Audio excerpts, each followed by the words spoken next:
হযরত আবু বকর সিদ্দিক রাদিয়াল্লাহু তাআলা আনহুর কি অবদান রয়েছে, মুস্তাফা কামলিওয়ালার কি মহব্বত করেছিলেন হযরত আবু বকর সিদ্দিক রাদিয়াল্লাহু তাআলা আনহু যখন গুহার ভিতরে ঢুকে পড়লেন, আমার নবীজিকে বললেন, আমার হাবিব, আমার আকা মাওলা রাসূলুল্লাহ, আমার ঈমান, আমার কাবার কাবা, হাবিবে কিবরিয়া, আমার রাসূল, আমার হাবিব, আমি আবু বকর সিদ্দিক রাদিয়াল্লাহু তাআলা আনহু আপনাকে বলি এক্ষুনি ঢুকবেন না, এক্ষুনি ঢুকবেন না।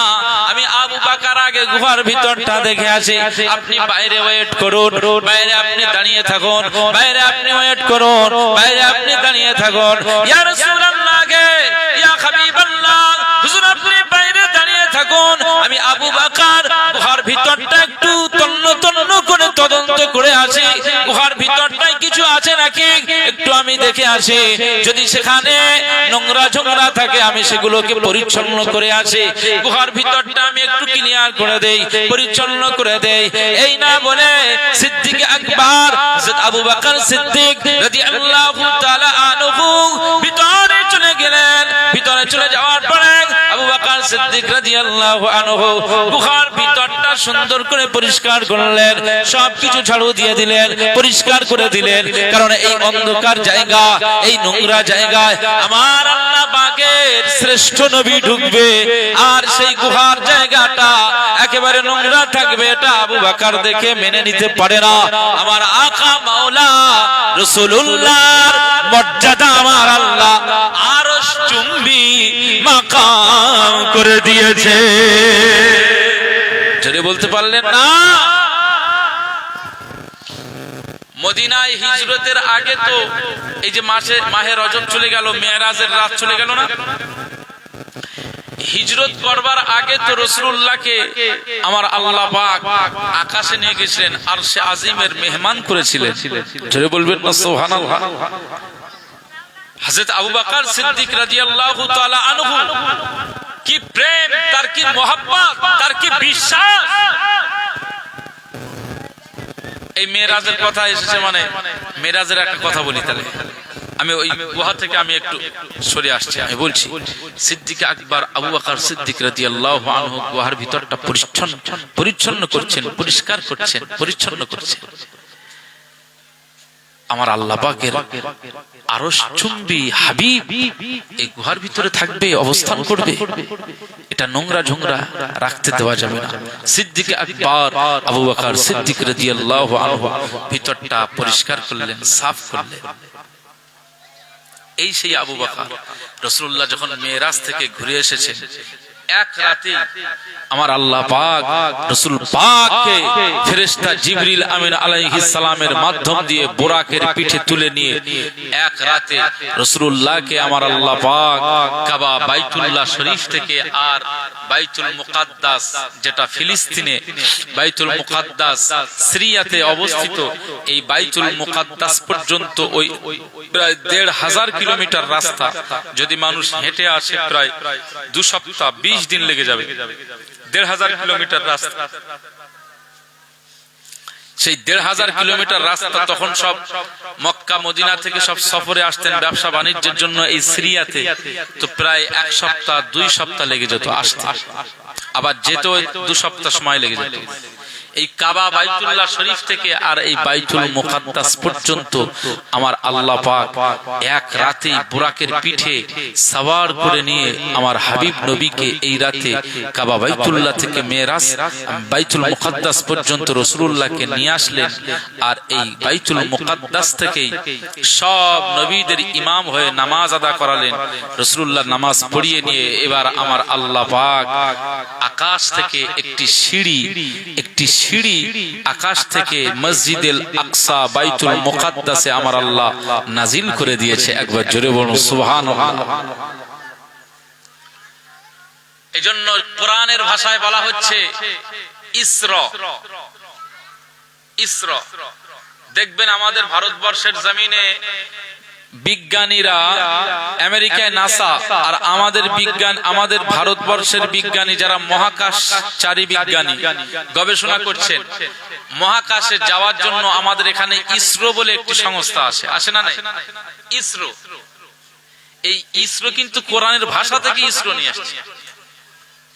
আমার আল্লাহ পাক কোরআনুল কারীমে বলে দিয়েছেন সুবহানাল্লাযী আসরা বিআবদিহি লাইলাম মিনাল মাসজিদিল হারাম ইলাল মাসজিদিল আকসা। আমার আল্লাহ পাক কোরআনের ভাষায় বললেন ইসরা। আসরা, আসরা মানে হলো আমার আল্লাহ পাক বললেন, এই পৃথিবীর মানুষ শুনে রাখো, আমি আল্লাহ পাক জানিয়ে দিলাম, আমি আমার হাবিব নবীকে, আমি আমার কামলিওয়ালাকে, আমি আমার দোস্তকে রাতের বেলায় আসরা বিআবদিহি আমার বান্দাকে লাইলাম, এই রাতের বেলায় কাবা বাইতুল্লাহ থেকে আর ইলাল মসজিদিল আকসা যেটা ফিলিস্তিনে, যেটা সিরিয়াতে অবস্থিত, আমি আল্লাহ পাক আমার হাবিব নবীকে আসরা রাতের বেলাতে আমি কাবা বাইতুল্লাহ থেকে আমি আল্লাহ পাক হাবিবুল্লাহকে বুরাকের পিঠে চড়িয়ে বাইতুল মুকদ্দাসের ইমাম বানিয়ে দিয়েছি। কাবা বাইতুল্লাহ থেকে আর মসজিদুল আকসা পর্যন্ত এই যে আশাটা, বুরাকের পিঠে আশাটা, এটাকে বলা হয় ইসরা, আসরা। রাতের এই ভ্রমণটাকে আসরা বলা হয় কোরআনের ভাষা। আমাদের শ্রী হরিকোটা সম্ভবত এখানে ইসরো সংস্থা, এখান থেকে ওই রকেটে মহাকাশে মঙ্গল গ্রহে যায়, চন্দ্রে যায়, চন্দ্রযান 2, 3, 4 এরকম করে সব উঠছে না ইসরো। এই ইসরো নামটা আমার তো মনে হয় কোরআনের থেকে ওরা পেয়েছে, আসরা। আমার আল্লাহ পাক বললেন আসরা, রাতের ভ্রমণ। ভালো করে বুঝবেন, কাবা বাইতুল্লাহ থেকে আর মসজিদুল আকসা পর্যন্ত এই আশাটাকে বলা হয় ইসরা। আর বাইতুল মুকদ্দাস থেকে আর আকাশে আরশে আজিমের মহানতম মাকাম আমার আল্লাহ তাআলার জাত, অস্তিত্ব, তার কুদরত, তার সত্তাটা যেখানে, ওই আরশে আজিম পর্যন্ত রাসূলুল্লাহর এই বাইতুল মুকদ্দাস থেকে আকাশে ওঠাটাকে, এটাকে বলা হয় মেরাজ। একবার জোরে বলুন সুবহানাল্লাহ। তাহলে একটা বলা হয় ইসরা আর একটা বলা হয় কি মেরাজ। উরজুন শব্দ থেকে, আরবি ভাষায় উরজুন, এই উরজুন শব্দ থেকে মেরাজ বলা হয়। মেরাজ মানে হচ্ছে সিঁড়ি। মেরাজ মানে কি? সিঁড়ি। এমন কুদরতি সিঁড়ি পৃথিবীর কোন মানুষ বর্ণনা দিতে পারে না। ওই সিঁড়ি সম্পর্কে একমাত্র আমার আল্লাহ পাক তো ভালোই জানেন, আল্লাহ পাক জানেন তো জানেন। আর ওই সিঁড়ি সম্পর্কে যদি জানতেই হয়, সেটা আমার রাসূলুল্লাহ জানতেন। একবার জোরে বলুন সুবহানাল্লাহ।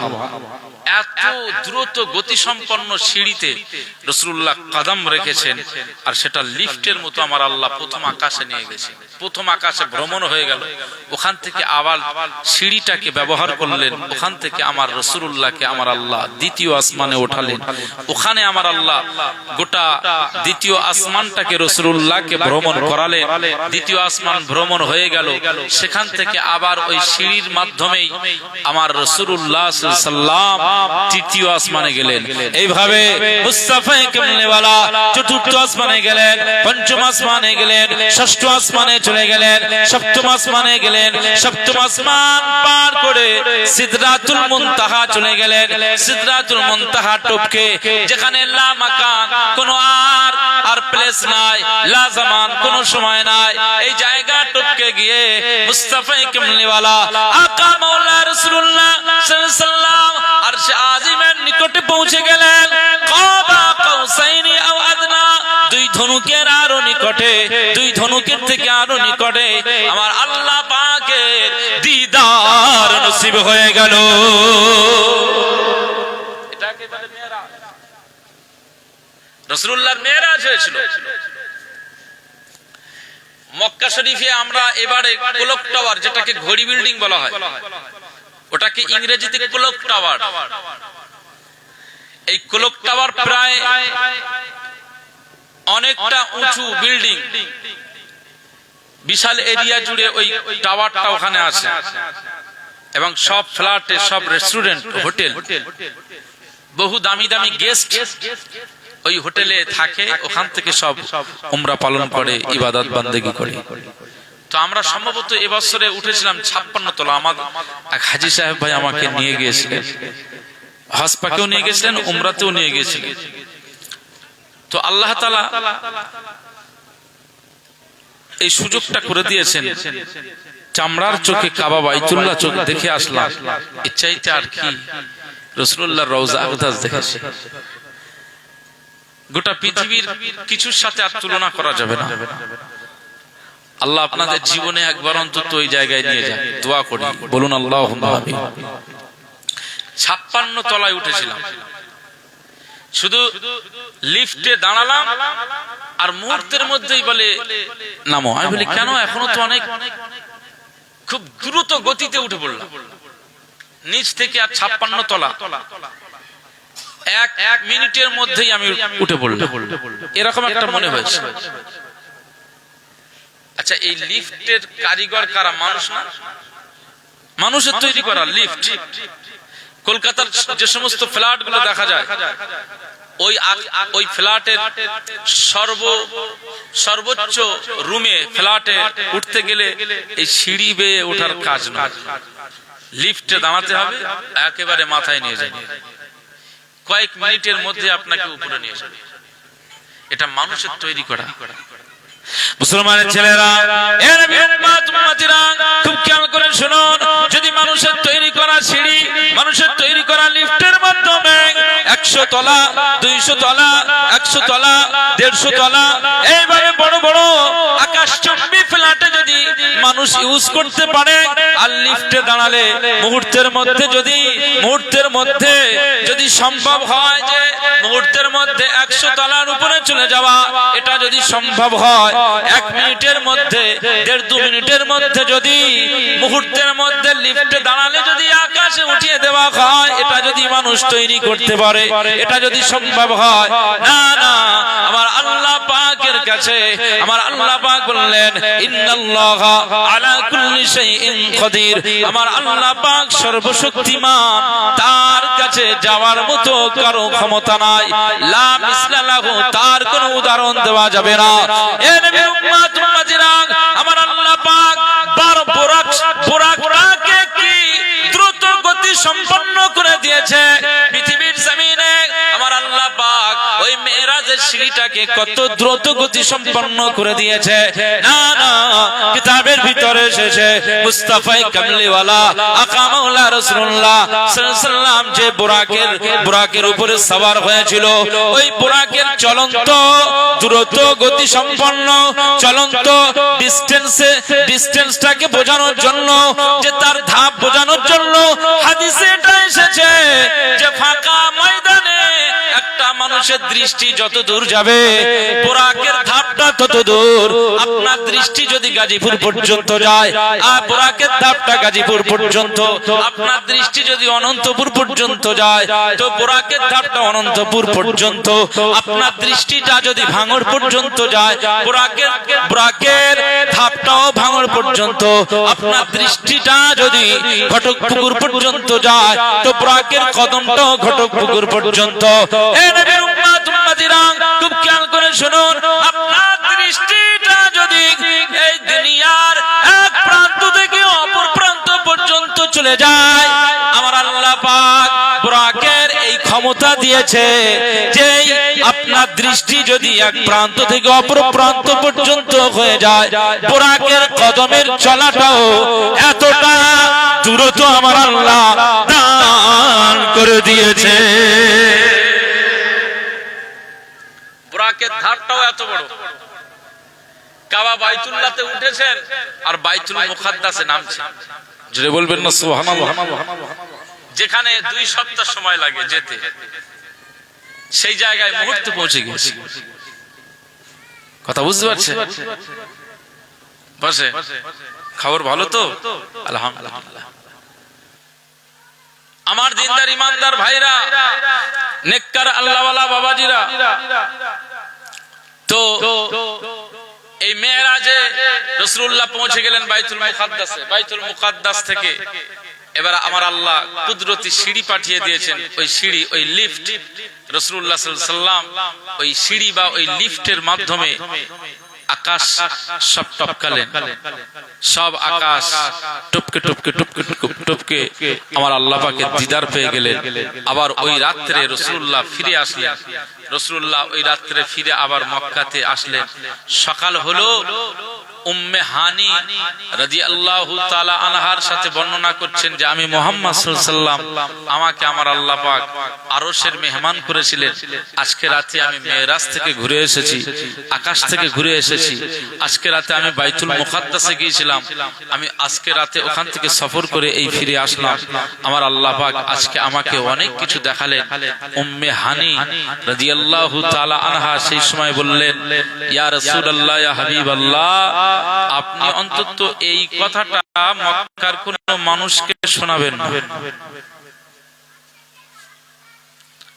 কারণ ওরা আপনার বিরুদ্ধে সব সময় লেগে রয়েছে। ওরা সব সময়ের জন্য আপনার পিছুতে ওরা পা বাড়ায়, আপনি আপনার দিকে ওরা নজর দিয়ে রেখেছে। আপনি এই কথা বললে ওরা আপনাকে মিথ্যাবাদী বলবে এবং পাগল বলবে, ওরা মানবে না, আপনাকে হা করে উড়িয়ে দেবে, আপনি বলবেন না। রাসূলুল্লাহ সাল্লাল্লাহু আলাইহি ওয়াসাল্লাম বললেন, এটা তো আমি সশরীরে সরাসরি আমার আল্লাহ পাকের দিদার হলো, আমার সাথে যেটা আমার আল্লাহ করলেন এইটা আমি মানুষকে বলবো, এটা আপত্তি কিসের? সত্য ঘটনা, সত্য বিষয়টা মানুষের কাছে প্রকাশ করব, এখানে তো আপত্তির কিছু ব্যাপার নেই। কথা বলেন, এটা ঠিক না বেঠিক? সত্য বিষয় আপনি মানুষকে শোনাবেন, এতে সমস্যা কোথায়? মানুষ মানতে চাক আর না চাক সেটা তো আমার দেখে লাভ নেই, তবে যিনি মানবেন তিনি পারফেক্ট ঈমানদার, যিনি মানবেন না তিনি ঈমানদার হতে পারবেন না। মুসলমানের ছেলেরা, এ নবীর উম্মত উম্মতিরা, খুব খেয়াল করে শুনুন। রাসূলুল্লাহ মাওলা হাবিবুল্লাহ সেই সময় মক্কার মানুষদেরকে শোনালেন, মক্কার মানুষদেরকে জানালেন, আজকে রাতের বেলা আমার সাথে এটা হয়ে গেছে, আমার আল্লাহ আমাকে মেরাজের সুযোগ করে দিয়েছে, আমার আল্লাহ পাকের দিদার পেয়ে গেলাম। রাসূলুল্লাহ সাল্লাল্লাহু আলাইহি ওয়াসাল্লাম এই কথাটা যখন মক্কার মানুষের কাছে শুনিয়ে দিলেন, আবু জাহেল উতবা সাইবারা যখন শুনলেন, আবু লাহাবের মতো ব্যক্তিত্ব যারা শুনলেন, আমার নবীজির চাচা হতেন, এরা শুনে অট্ট হাসি হাসিল, এরা শুনে অট্ট হাসি হাসি দিল। ওই মা ওই কথাটা যে সমস্ত সেই সময় দুর্বল ঈমানদার যারা যারা ঈমান নিয়ে এসেছিল রাসূলুল্লাহর উপরে, কিন্তু তাদের ঈমানটা টলমল করেছে, তাদের ঈমানটা টলমল করে, এই কথা শুনবার সাথে সাথে অনেক অনেক দুর্বল ঈমানদাররা মুরতাদ হয়ে গিয়েছিল। সেই সময় ঈমান, সেই সময় কথাটাকে অস্বীকার করে ফেলেছিল, তারা বেঈমান হয়ে গিয়েছিল, মুরতাদ হয়ে গিয়েছিল। শুনুন, সেই সময় আবু জাহেল উতবা সাইবারা এই কথা শোনার পাশাপাশি ওরা এত হাসি ঠাট্টা তামাশা শুরু করে দিল। এই অবস্থায় একদল কাফের বেঈমানেরা আবু বকর হুজুরের বাড়িতে চলে এসেছে। এই সিদ্দিক আকবর, আবু বকর সিদ্দিক কোথায় গেলি রে? আবু বকর সিদ্দিক রাদিয়াল্লাহু তাআলা আনহু, পৃথিবীর জমিনে তুমি সব সময় তুমি মুহাম্মদ সাল্লাল্লাহু আলাইহি ওয়াসাল্লামের সঙ্গে ওঠা বসা করো, তার সাথে তোমার দোস্ত, তার সাথে তোমার বন্ধুত্ব, তার সাথে তোমার সম্পর্ক। আবু বকর কোথায় গেলি? এসো, তোমার একটা কথা শোনাই, তোমার একটা কথা শুনিয়ে দেই। আজ থেকে যদি তুমি এই কথাটা শুনতে পারো, যদি তুমি এই কথাটা শোনো, তাহলে তোমার মুহাম্মাদের প্রতি আকর্ষণটা কমে যাবে, মুহাম্মদ সাল্লাল্লাহু আলাইহি ওয়াসাল্লামের প্রতি সুধারণাটা তোমার ব্রেন থেকে বেরিয়ে যাবে। কারণ একজন মানুষ কি করে এমন গল্প বানোয়াট কথা বলতে পারে? এ নবীর উম্মত উম্মতিরা, সেই সময় কাফের বেঈমান বেদিনেরা আবু বকরের বাড়িতে চলে যায়। আবু বকর, তুমি মুহাম্মদ সাল্লাল্লাহু আলাইহি ওয়াসাল্লামের গুণগান গাও, তার সম্পর্কে সুন্দর আলোচনা করো, তার সম্পর্কে প্রশংসা গাও। এসো, তোমাদের কাছে একটা কথা শুনিয়ে দেই। সিদ্দিক আকবর আবু বকর সিদ্দিক রাদিয়াল্লাহু তাআলা আনহু যখন ঘর থেকে বেরিয়ে এলেন, ওই সমস্ত কুফার কুরাইশের দলেরা বলল, এ তোর মুহাম্মদ কি বলে, কি বলে না? মুহাম্মদ সাল্লাল্লাহু আলাইহি ওয়াসাল্লাম বলেন আজকে রাতে নাকি তিনি এখান থেকে বাইতুল মুকাদ্দাসে গিয়েছে, আর বাইতুল মুকাদ্দাস থেকে নাকি আমার আল্লাহ পাক তাকে 7টা আসমান ভ্রমণ করা শুরু করে দিয়েছে, ওনার সাথে নাকি আল্লাহর দিদার হয়ে গিয়েছে। আবু বকর, এই কথাটা কেউ কি বিশ্বাস করতে পারে? এটা একটা গল্প বিশ্বাস করতে পারে না। আবু বকর তুমি বলো মুহাম্মদ কি পাগল হয়ে যায়নি? মুহাম্মাদের ব্রেন কি খারাপ হয়ে যায়নি? এ নবীর উম্মত উম্মতিরা, এই সময় ওই কাফের কুফার কুরাইশের দলরা একটু হাসি দিয়ে বলল, আবু বকর আজ থেকে তোমার আর মুহাম্মাদের প্রতি সুধারণা থাকবে না। এটা আমরা বিশ্বাস করি, কারণ এই কথাটা তুমি শুনলে পরেই তোমারও মনটা মুহাম্মাদের থেকে ফিরে আসবে। এই সময় সিদ্দিক আকবর আবু বকর সিদ্দিক রাদিয়াল্লাহু তাআলা আনহু সেই সময় কুফার কুরাইশদের দলকে লক্ষ্য করে বলেছিল, কুফার কুরাইশের দলেরা, আমি আবু বকর সিদ্দিক রাদিয়াল্লাহু তাআলা আনহু জানিয়ে দিলাম, তোমরা আমার নবীর সম্পর্কে কটূক্তি বাক্য ইউজ করেছো, পাগল বলেছো, মিথ্যাবাদী বলেছো, বানোয়াট কথা বলতে চাই, তিনি বানোয়াট কথা বলেছেন, এটা তোমরা বলতে চাইছো। না না না, আমি আবু বকর সিদ্দিক রাদিয়াল্লাহু তাআলা আনহু জানিয়ে দিলাম, ছোট্টবেলা থেকে মুহাম্মদ সাল্লাল্লাহু আলাইহি ওয়াসাল্লাম আমার আকা মাওলা রাসূলুল্লাহ সাল্লাল্লাহু আলাইহি ওয়াসাল্লামের সাথে আমার ওঠা বসা। আজকে আবু বকর সিদ্দিক তোমাদেরকে জানিয়ে দিলাম, যদি আমার রাসূলুল্লাহ সাল্লাল্লাহু আলাইহি ওয়াসাল্লাম এই কথাটা বলে থাকে, আমার আকা মাওলা হাবিবুল্লাহ যদি এই কথাটা বলে থাকে, আমি আবু বকর জানিয়ে দিলাম অবশ্যই তিনি সত্য কথা বলে দিয়েছে। ছেড়ে বলতে পারলেন না? এই হচ্ছে ঈমান, ঈমানের পাওয়ার। ওদের চিন্তা ছিল, ওদের দাবি ছিল যে আবু বকরকে ভাগড়ে দেবে। সিদ্দিক আকবর আবু বকর সিদ্দিক রাদিয়াল্লাহু তাআলা আনহু তিনি তো ঈমান প্রথমে নিয়ে এসেছিলেন। এখন আবু বকর সিদ্দিককে এই কথাটা বললে ওখান থেকে মুহাম্মদ সাল্লাল্লাহু আলাইহি ওয়াসাল্লামের দল থেকে আমাদের দলে ফিরে আসবে, ওরা সেই আশা নিয়ে সব এসেছিল। তাদের আশায় আবু বকর হুজুর পানি ঢেলে দিলেন, বললেন আমার আকা মাওলা রাসূলুল্লাহ যদি এই কথাটা বলেন, অবশ্যই আমার রাসূলুল্লাহ হক কথা এবং সত্য কথা বলেছেন। বাইতুল মুকাদ্দাসে যদি এই রাতে যান তো গিয়েছেন, আর ওখান থেকে যদি মেরাজে যান তো গিয়েছেন, আমার আল্লাহর সাথে যদি দিদার হয়ে যায় তো হয়েছে। আমার আল্লাহ তো হাবিব নবীকে তামাম কায়নাতের জন্য শ্রেষ্ঠ নবী করে দিয়েছে। জোরে বলবেন না সুবহানাল্লাহ। আমি আবু বকর সিদ্দিক রাদিয়াল্লাহু আনহু আমি নিজের জায়গায় দাঁড়িয়ে আছি, আমার রাসূলুল্লাহকে আমি বিশ্বাস করি। একবার জোরে বলুন সুবহানাল্লাহ। আমরা কোথায়? হ্যাঁ, আমার রাসূলুল্লাহ বলেছেন, এটা ঠিক বলেছেন, কিন্তু আবু বকর হুজুরের সাথে কিন্তু রাসূলুল্লাহর এখনো মিট হয়নি, এখনো আলোচনা হয়নি। রাসূলুল্লাহ যে মেরাজে গিয়েছেন এটা এখনো আবু বকর হুজুরকে রাসূলুল্লাহ নিজে মুখে এখনো শোনায়নি। তার আগে কাফেররা এসে শোনাচ্ছে। কাফেররা বলল যে রাসূলুল্লাহ বলছেন যে তিনি নাকি মেরাজে গিয়েছেন। এটা তোমার বিশ্বাস হয়? এখান থেকে বাইতুল মুকাদ্দাসে যেতে কয়দিন লাগে? বলে 2 সপ্তাহ। আর তোমার মুহাম্মদ বলছে আজকে রাতেই নাকি উনি পৌঁছে গিয়েছেন। তোমার মুহাম্মদ সাল্লাল্লাহু আলাইহি ওয়াসাল্লাম বলেছেন যে আজকে রাতেই উনি সপ্তম আসমান তিনি ভ্রমণ করেছেন। এটা কি করে বিশ্বাস হয়? সিদ্দিক আকবর আবু বকর সিদ্দিক বলছেন আমার রাসূলুল্লাহ যদি বলেন তো অবশ্যই তিনি সত্য বলেছেন। একবার জোরে বলুন সুবহানাল্লাহ। মুসলমানের ছেলেরা, এর উম্মত উম্মতিরা, খুব খেয়াল করে শুনুন। সেই সময় সিদ্দিক আকবর আবু বকর সিদ্দিক রাদিয়াল্লাহু তাআলা আনহু ওই দলকে নিয়ে মুস্তাফা কামলিওয়ালার কাছে চলে এসেছেন, আল্লাহ নবীর কাছে চলে এসেছেন। ইয়া রাসূলুল্লাহ, ইয়া হাবিবাল্লাহ, হুজুর আপনার কাছে এসেছি। কি ব্যাপার আবু বকর? না ইয়া রাসূলুল্লাহ, ইয়া হাবিবাল্লাহ, কাফের বেঈমান আমার কাছে গিয়েছিল, আজকের রাতের নাকি কোনো বিষয় আপনার সাথে ঘটে গিয়েছে, এই বিষয়টা আপনি বলেছেন। ওরা তো এটা মিথ্যাবাদী, মিথ্যা বলে উড়িয়ে দেয়, ওরা কেচ্ছা বলে উড়িয়ে দেয়, ওরা বানোয়াট বলে উড়িয়ে দেয়।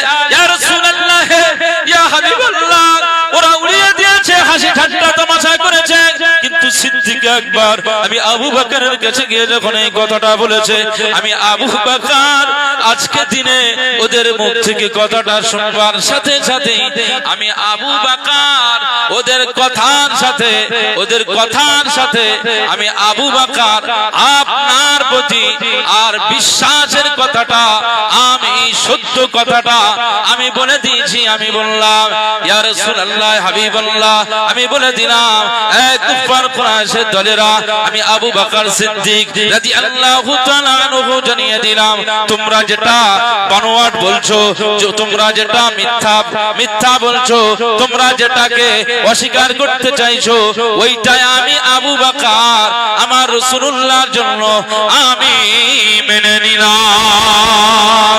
ইয়া রাসূলুল্লাহ হাবিবাল্লাহ, মেরাজের বিষয়টা আমি আপনার থেকে শুনে নাই, তবে আপনার কথাটা ওরা যখন আমার কাছে বলেছে, আমি বললাম আমার আকা মাওলা যেটা বলেন সেটা সত্য বলেন, আমি সত্য বলে মেনে নিয়েছি। ইয়া রাসূলুল্লাহ হাবিবাল্লাহ, এটা কি ভুল হলো নাকি?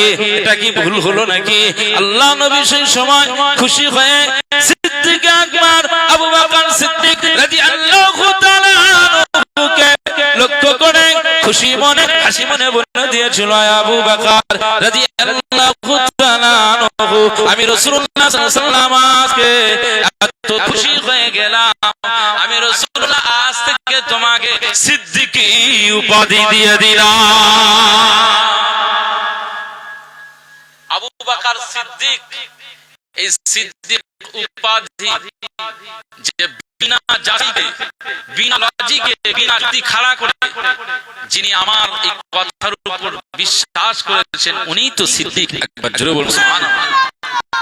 আবু বকর যুক্তি খাড়া করেনি, উনি আমার প্রতি বিশ্বাস রেখেছেন। রাসূলুল্লাহ সেই দিনে সিদ্দিক উপাধি দিয়েছিলেন, সেই সিদ্দিক আজও জারি রয়েছে আমাদের ফুরফুরা শরীফের বুকে। দাদা হুজুর কিবলা সিদ্দিক, সেই খানদানের মানুষ। তো মনে রাখতে হবে, সেই দিনে সিদ্দিক আকবর আবু বকর সিদ্দিক রাদিয়াল্লাহু আনহু সেই সময় বললেন, ইয়া রাসূলুল্লাহ হাবিবাল্লাহ, এখান থেকে বাইতুল মুকাদ্দাসে বহু মানুষ ব্যবসা বাণিজ্যের জন্য ওই রাস্তায় গেছেন, অনেকেই বাইতুল মুকাদ্দাস দেখেছেন। বাইতুল মুকাদ্দাস অনেকের নজরে, অনেকের নকশা মনে আছে। আপনি বাইতুল মুকাদ্দাস সম্পর্কে এদেরকে কিছু জানিয়ে দেন, এরা অনেকেই বিশ্বাস করতে চায় না, আপনি একটু জানিয়ে দেন। রাসূলুল্লাহ সাল্লাল্লাহু আলাইহি ওয়াসাল্লাম বাইতুল মুকাদ্দাসে গিয়েছিলেন, সেখানে কটা দরওয়াজা, কটা জানালা, কটা কি, এইগুলো কি আর অতটা নজর দিয়েছেন? কিন্তু কাফিরদের সম্মুখীন হতে হবে। মুসলমানের ছেলেরা, এর উম্মত উম্মতিরা খুব খেয়াল করে শুনুন, সেই দিন কাফির বেঈমানেরা রাসূলুল্লাহকে জিজ্ঞেস করলেন, মুহাম্মদ সাল্লাল্লাহু আলাইহি ওয়াসাল্লাম বাইতুল মুকাদ্দাস সম্পর্কে আমাদেরকে একটু কথা বলেন। বাইতুল মুকাদ্দাস দেখতে কেমন? কয়টা মিনার, কয়টা দরওয়াজা, কয়টা জানালা, কয়টা গম্বুজ, এভাবে কয়টা পিলার, এভাবে একটার পর একটা জিজ্ঞাসা করেন। আমার রাসূলুল্লাহ সাল্লাল্লাহু আলাইহি ওয়াসাল্লাম কাফিরদের প্রশ্নের জবাবে কি জবাব দেবেন?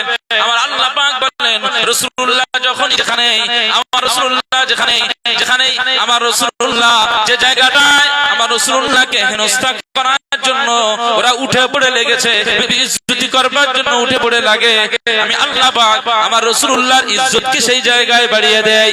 এ নবীর উম্মত উম্মতিরা খুব খেয়াল করে শুনুন, রাসূলুল্লাহ কা মাওলা হাবিবুল্লাহ জনাবে মুহাম্মদ রাসূলুল্লাহ সাল্লাল্লাহু আলাইহি ওয়াসাল্লাম সেই সময় আকাশের দিকে তাকালেন, আমার আল্লাহ পাক বাইতুল মুকাদ্দাসের চিত্রটা, কেউ বলেছেন বাইতুল মুকাদ্দাসটা ওখান থেকে উঠিয়ে নিয়ে আসা হয়েছে, আবার কোন বর্ণনা এসেছে না বাইতুল মুকাদ্দাসের চিত্রটা আবার মুস্তাফা কামলিওয়ালার সামনে আমার আল্লাহ ফেরেশতাদের দ্বারা ধরিয়ে দিয়েছেন। আমার আকা মাওলা রাসূলুল্লাহ সাল্লাল্লাহু আলাইহি ওয়াসাল্লাম ওই বাইতুল মুকাদ্দাসের চিত্রগুলো দেখেন, আর কাফেরদের কাছে বাইতুল মুকাদ্দাসে বর্ণনা সহজে করে দেয়। জোরে বলতে পারলেন না? আল্লাহ পাক আমার রাসূলুল্লাহর কি ইজ্জত। এরকম একটা পরিস্থিতিতে অনেক কাফের আবার ঈমান এনেছেন। তো সেই সিদ্দিক আকবর আবু বকর সিদ্দিক রাদিয়াল্লাহু তাআলা আনহু সেই গাড়ে সওয়ারের জায়গা পরিষ্কার করতেছেন। কথা বুঝতে পারছেন? আপনারা আমার আলোচনা বুঝতে পারছেন তো নাকি? শুরুতেই বাচ্চা থেকে শুরু করলাম, আলোচনা শুরু হয়েছে বাচ্চা থেকে, যে আমাদের বাচ্চাদেরকে আমরা ইসলামের কথা, তাদের কাছে আমাদের নবীজিদের কাহিনী, আমাদের বাচ্চাদের পৃথিবীর বুকে কত নবীদেরকে আমার আল্লাহ পাঠালেন, সেই সমস্ত নবীদের বর্ণনা, তাদের ঘটনাগুলো যদি ওদের বাচ্চাদের কানে শুনিয়ে শুনিয়ে যদি ওদেরকে আমরা গোপাল ভাঁড়ের গল্প, ভূতের গল্প, জিনের গল্প, এই সমস্ত গল্প না বলে যদি রাসূলুল্লাহ নবীদের কাহিনী, সাহাবীদের কাহিনী, ফেরেশতাদের কাহিনী যদি ওর কানে কানে শুনিয়ে শুনিয়ে যদি আমরা পড়াই, ওদের কানে কানে যদি বর্ণনা করি, ওদের সিনাতে, ওদের হৃদয়ে আমার আল্লাহ, আল্লাহ রসুলের মহাব্বত ঢুকে যাবে। একবার জোরে বলুন সুবহানাল্লাহ। এখান থেকে আমি কিন্তু আলোচনা শুরু করেছি, যেখানে রাসূলুল্লাহ বলেছেন আদিবু আওলাদিকুম আলা সালাসি খিসাল, তোমরা তোমাদের বাচ্চাদেরকে তিনটি বিষয় শিক্ষা দেবে। এক নাম্বার হুব্বি নবিয়িকুম, তোমাদের বাচ্চাদের নবীজির ভালোবাসা শেখাবে। তো সাহাবীরা বাচ্চাদেরকে নবীজির কাহিনী বলে বাচ্চাদেরকে ঘুম পাড়াতে, সেই আলোচনা করতে করতে এই জায়গায় চলে এসেছে। কথা বুঝতে পারছে? আমাদের সবাইকে এই ইসলামিক দৃষ্টিকোণ থেকে চলতে হবে এবং ইসলামিক বিষয়ে আমাদেরকে সচেতন হতে হবে। সার্বিক দিক থেকে আমাদের সচেতন হতে হবে, তাহলে আল্লাহ তাআলা আমাদের কামিয়াবি দান করবে। একটু মহব্বতের সঙ্গে দরুদ শরীফ আল্লাহুম্মা সাল্লি আলা সাইয়্যিদিনা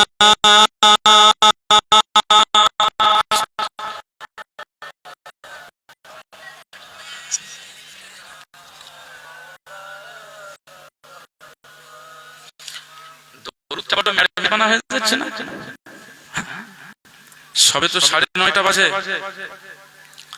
আমি শুরুতে রাসূলুল্লাহর দরুদের কথা বলেছি যে আল বাখিল মান যুকিরতু ইনদাহু ফালাম ইসাল্লি আলাইয়া, যে রাসূলুল্লাহর প্রতি ভক্তি সহকারে মহব্বতে দরুদ পড়ে না, সেই হচ্ছে পৃথিবীর ভিতরে সবচেয়ে কৃপণ। তো ভক্তি আর মহব্বতে দরুদ না পড়লে রাসূলুল্লাহর আশিক হওয়া যায়?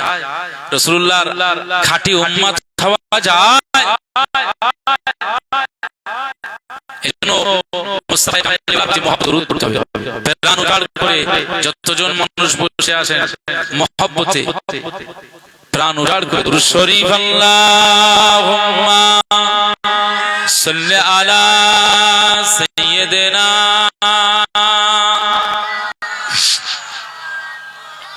ওয়া আলা আলি সাইয়্যিদিনা